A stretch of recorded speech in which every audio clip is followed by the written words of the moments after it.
Welcome to Lunchalytics 53, I believe. I'm kind of picking a number out of the air, but it's been about 5 years, so that's about 50-some. So today we are going to talk about some local success stories. We have two local companies that have been putting ML into practice, and it's exciting to see what they're doing. So my name is Craig Hiltz. I'm with Dark Horse Analytics, and we are the hosts of this. Just out of curiosity, how many people, is this your first time to Lunchalytics? Excellent. We like to see new people. Thank you for everybody returning. That's great.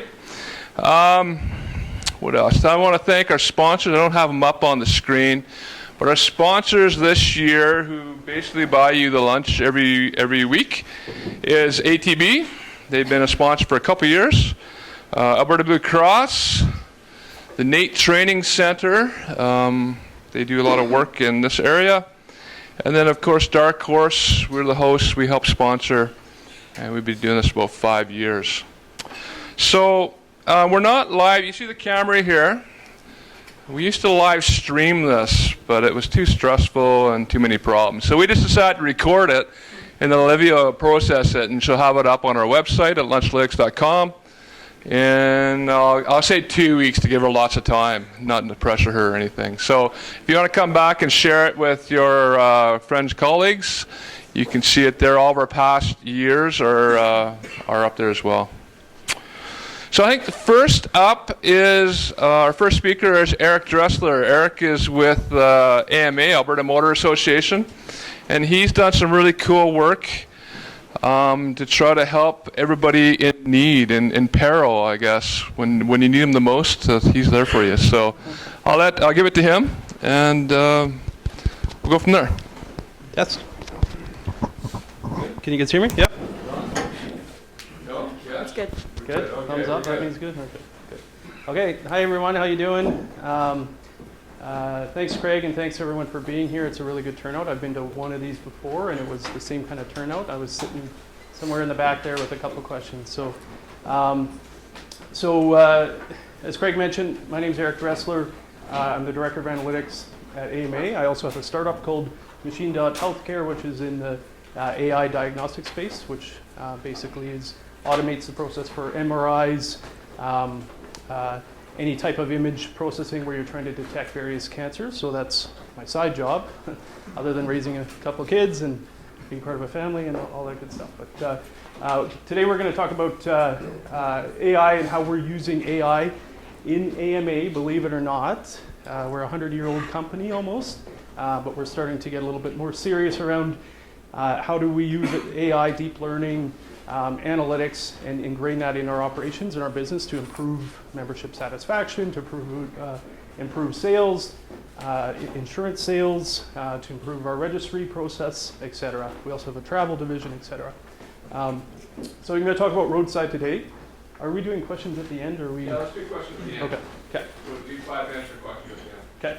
So I'll kind of fly through this here. So, actually, before we start, I just want to check how many of the group would be data scientists or consider themselves data scientists in the group here?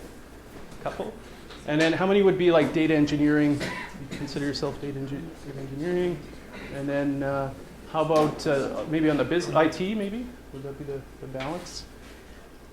What does everyone else do? Business probably? Business operations? Okay.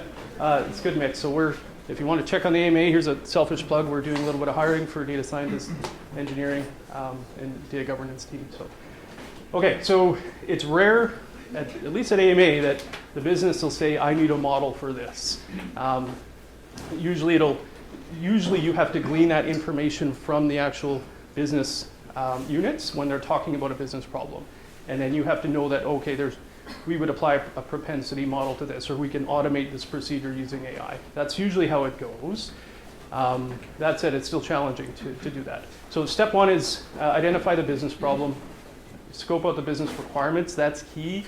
To me, a lot of AI, if not all projects that do fail somewhere at the beginning, where you're actually trying to scope the business's needs, and you're trying to understand what the deliverable is, what finished is, and how AI can actually go and inform that process, or automate that process.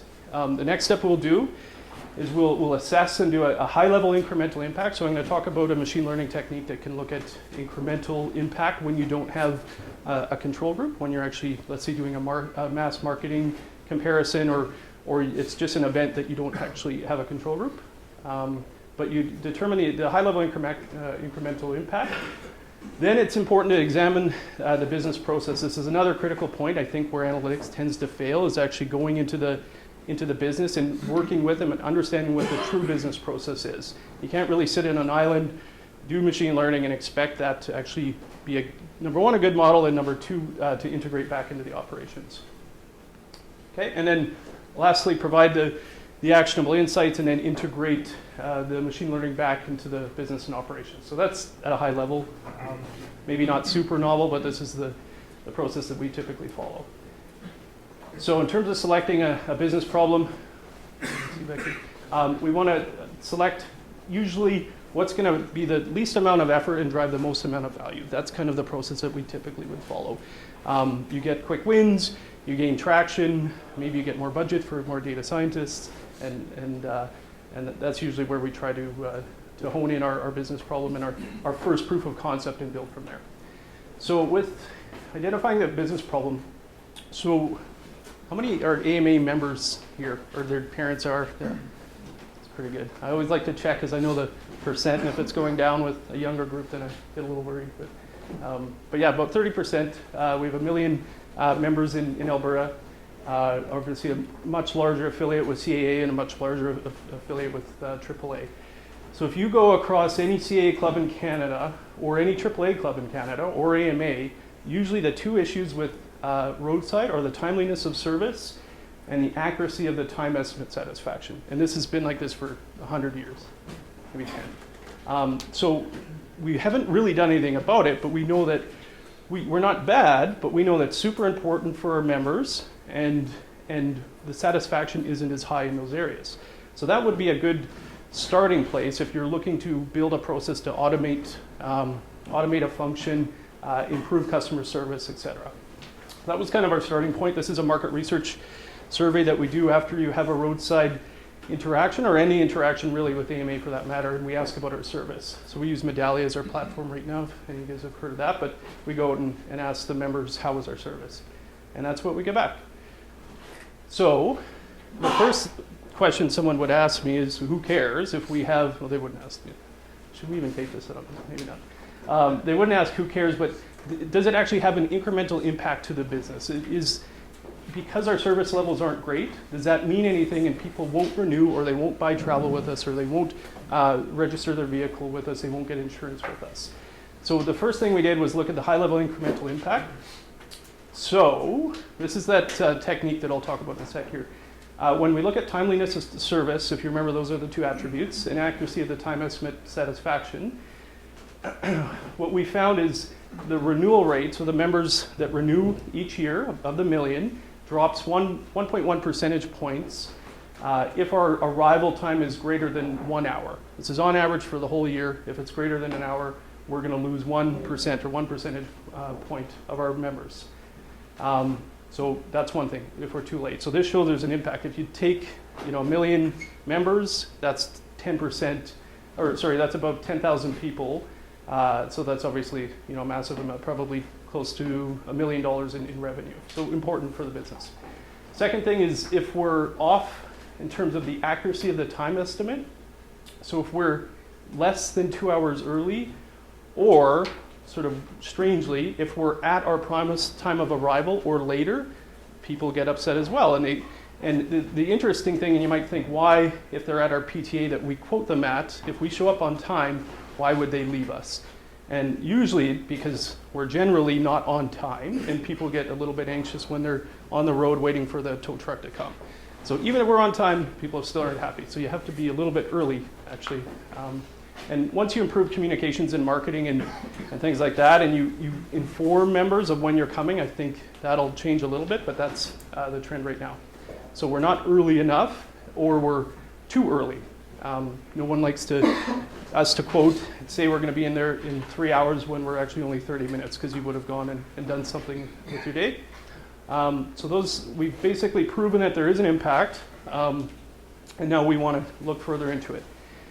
One of the ways that you can do this, and if you want to talk to me after, feel free. There's a k-nearest neighbor supervised machine learning technique where you can actually look at it's like clustering. You can look at a group of members and look at their look-alike or twin members that have gone through, let's say, a late arrival, compare them to an actual group that looks like them, and had a roadside transaction, but didn't have a late arrival, and then you can actually do an incremental assessment rather than looking one group versus another, which always skews things, and there's biases when you look at one group versus another. So that's just a technique we use when we don't have a true marketing control group in place to actually assess impact. Okay, so now I'm going to get to the roadside process. So if we break it down, the car breaks down. That's usually the first thing that happens, right? And there was like that cold spell. Did anyone's car break down 2 weeks ago? Oh God, that was horrible. But yeah, it was coldest week in I think 40 years or something like that. So there was we had I think four or five times our volume of calls. Usually it's a cold snap and the batteries are usually at fault, but that's the first step. Then the member service rep answers contact and quotes an average PTA based on gut feel. So this is literally there's 15 of these people, MSRs, working and quoting times with the dispatch unit. So they do it on base, and they're pretty good, but they do it on gut feel. Then the dispatchers are notified of a call. So the way the dispatchers work, if you see the operation, there's 3 big screens, and there's probably 10 dispatchers in a room, and they're looking at Calgary and Edmonton, and they're saying, okay, here's a truck here, that should go here, and it's completely manual, the process. So that's the dispatcher will say, okay, this truck should go here, or if there's a baby locked in a car, then everything else bounces down, and that takes priority. So that's what the dispatch function is. Next step is the tow truck or service vehicle operators accepts the call, and then a PTA is estimated for the member when they're en route. And hopefully they're rescued under the quoted PTA. That's at a high level what the process is. So right away, and there's actually elements, improvement areas in all these functions here, but there's 2 clear ones. One is in the manual PTA that is assigned from the member services representative. The second one is the manual dispatch that occurs from the dispatcher. So those are the 2 things we worked on.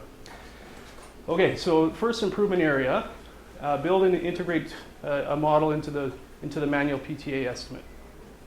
So at a high level, I won't go into details, but we tried out a few models. Most of the data we used was from our proprietary D3 system, which actually manages dispatch and things like that, and it's got various things like what type of call is it. We also included weather and things like that.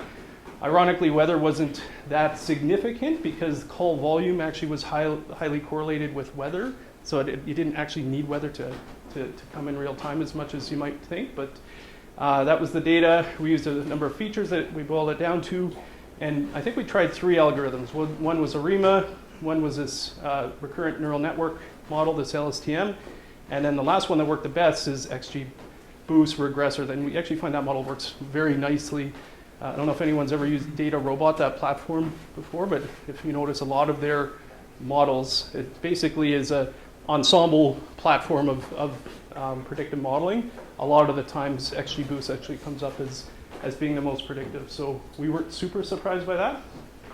And then from there what we did, I think this is where a lot of machine learning fails as well, is we'll produce a model, but we won't integrate it. We won't display it. Now, I would say it's the most novel technique, but what we found some success with is simplicity. So essentially what we do is take the data from D3, it moves over to our data warehouse. We're on-prem right now, but we're actually using Snowflake as our new cloud platform that we're actually migrating to. They're a very good data warehouse, cloud data warehouse company. This was done on-prem on a SQL Server data warehouse.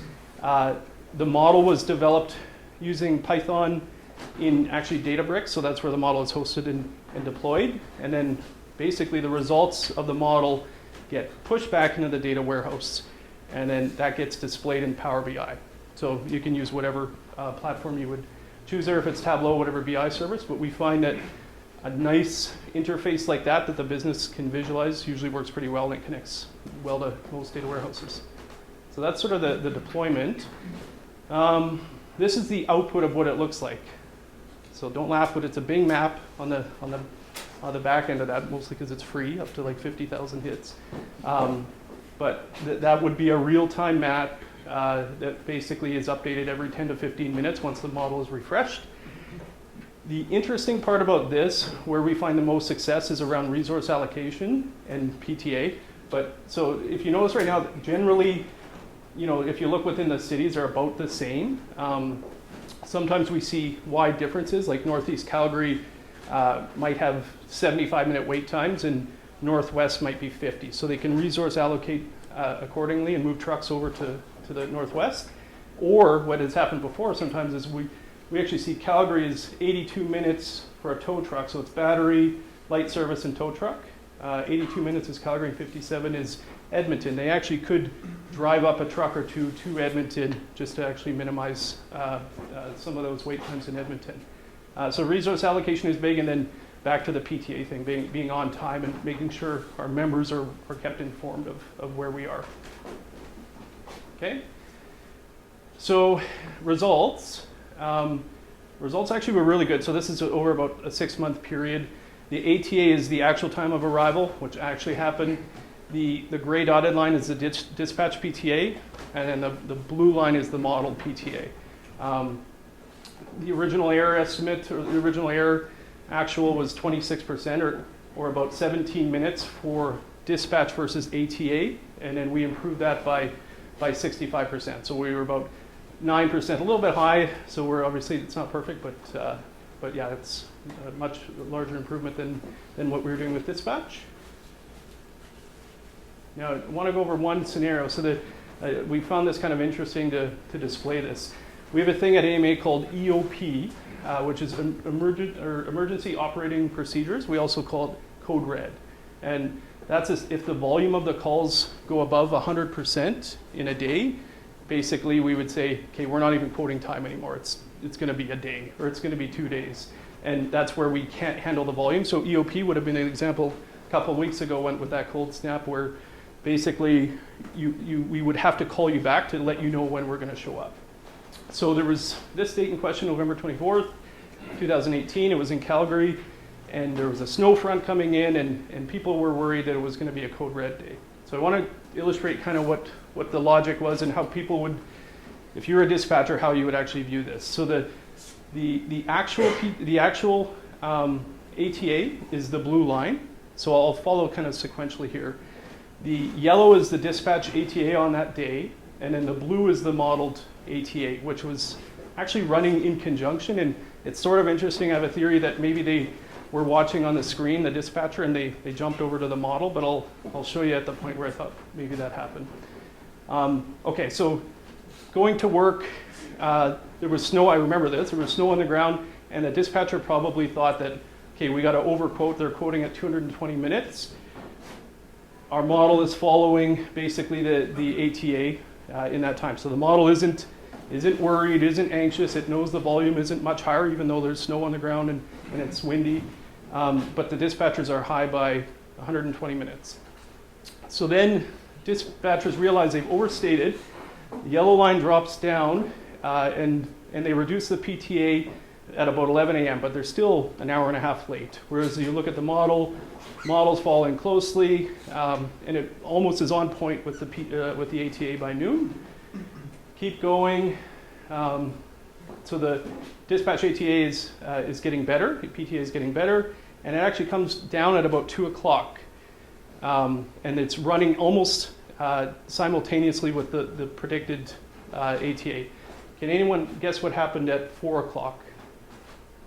I might actually say it on the screen. That might be an easy one. There was a shift change. So the previous dispatch crew would have went home at 3, and then the new crew came on, and they said, "Oh wow, it's snowy. We got to overquote here."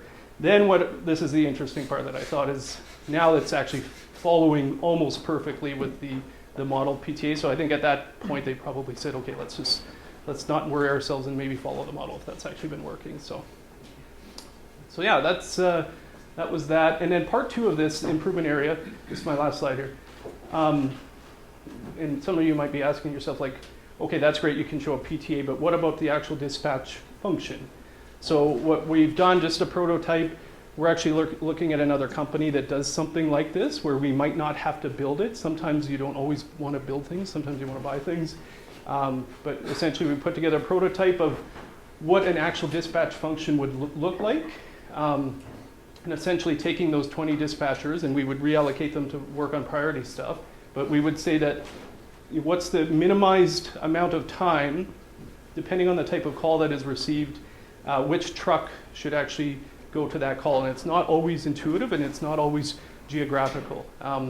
Sometimes you'll have 3 or 4 calls on a truck that you want to account for, or maybe some drivers are a little bit slower than others. So you would want to factor that in, and essentially this would display what the address is of the next call that the truck should go to, and it eliminates essentially the dispatch function, and then allows them to work on more important things and edge cases where the model isn't picking up the anomaly. So this is kind of this has stalled this part, to be honest. The other part is in production. It's on a screen with the dispatcher. They're using it, and it seems to be working well and improving the PTAs. That's it. Thank you.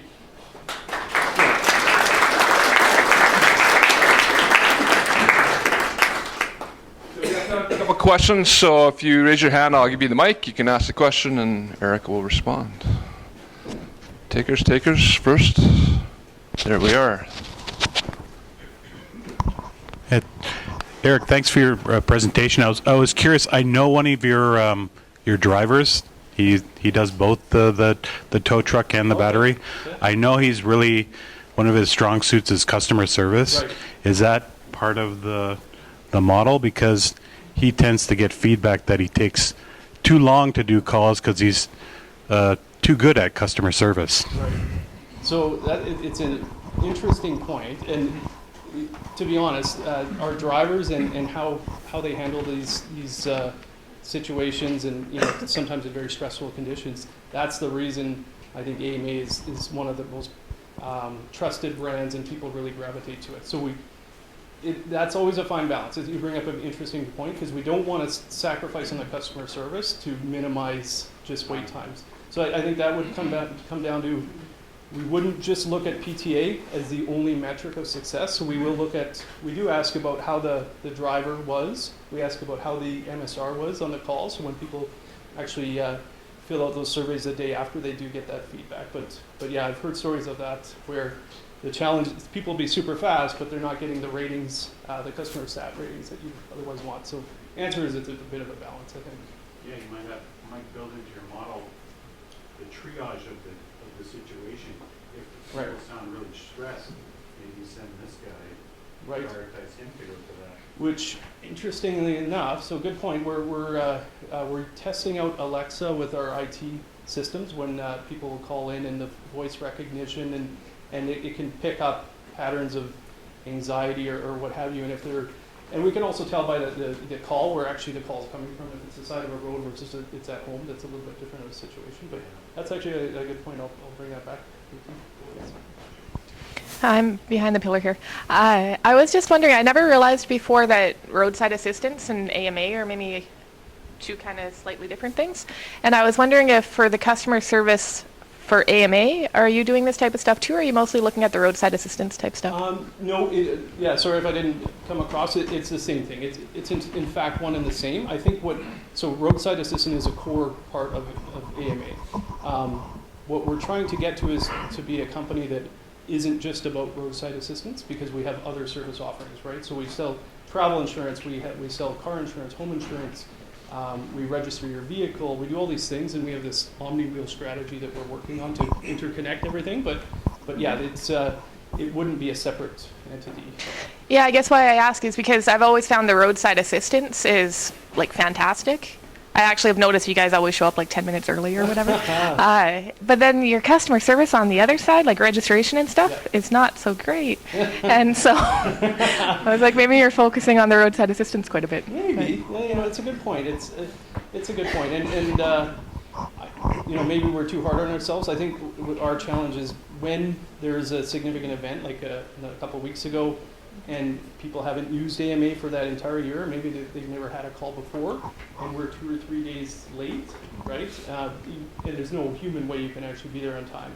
That's where I think we might tend to overreact a little bit, but there are some complaints that come in from roadside, so I'm glad your experience was a good one, and usually we are, 95% of the time we are good. I think it's in the extreme events where we fall a little bit short, but then people also have a better or higher tolerance to wait times then as well. But no taken on the registries and other aspects. I think we're trying to get that level of service that we have with our roadside, with our other business units as well. So, one more. Did you dig into the reasons why people were not renewing? The reason I ask is I was I won't say a victim. I was a client of the recent cold swell, and the dispatchers gave me a time of within 4 hours. And that was a source of frustration because I'm trying to plan my day. I was obviously going somewhere and the car wasn't working. So do I stay at home? Is it going to be 2 hours? Is it going to be 3? So that was a sense of frustration for me. So I think there's multiple. We have a pretty strong renewal rate. It's quite strong. It's above 85, above 90%. But we do recognize there are many instances, and typically what happens, it's not one silver bullet why people don't renew. In your example, and what I was talking about a little bit earlier, if we're 2 hours too late at all, and that's more on a general basis, not when it's an extreme condition, or we're too early, or we're just far off from our actual predicted time, we have connected that back to renewal rate, and we do find that some people don't renew as a result of that. So what we're doing is putting together some modeling and adding all these ideas into one spot, and also integrating a retention model and starting to kind of communicate back to our members, and once we understand why they're not ready. So, yeah. Excellent. Well, thank you, Eric. Thank you. It's excellent.